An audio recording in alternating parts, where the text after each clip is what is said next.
Hey, kumusta mga idol? Welcome back sa aking YouTube channel. Mga idol, meron tayo ditong i-revise na naman na Challenger amplifier. Ayan, so ito siya.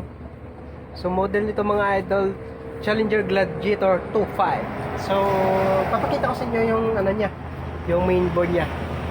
Ayan, so sa mga balak bumili dyan mga idol ng Gladiator 2.5, no? Challenger. So ito yung kanyang mainboard. So maiksi lang siya compare natin sa mga 10K at saka sa 7.5. So yung haba ng kanyang board ay nasa ano lang 16.5 inches. Ayan, 16.5 inches na siya mga idol.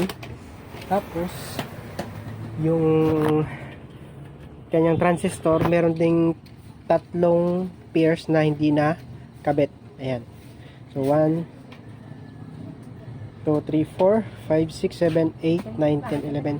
So 12 pairs lang siya sa ngayon. So plus 3, so 15 pairs. So depende na yan sa inyo pag bumili kayo mga idol kung dadagdagan ninyo ng transistor. Mura lang naman to yung NGW na ano na power. So sa Shopee, so kay Aldrin, so mura lang to, nasa 75 yata yung isang piraso nito. So 0281 yung kanyang model. So ito yung kanyang board. Ayan, so maganda rin dahil naka through holes lahat yung mga components, mga resistors yan, so mga malalaki na 1/4 watts. So compare sa mga old model, so naka SMD yung kanyang mga resistor na ginagamit. So ayan, so same differential yung gamit sa mga 7.5, 8K pataas na mga model nila. Ayan, so ito yung capacitor nya. So marami, nasa ilang piraso to? 2, 4, 6, 8. So nasa 16 pieces.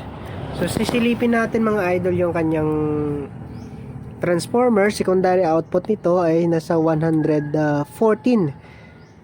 yung high rail niya. So ibig sabihin nasa 3 tires po ito. So divide na natin into 3.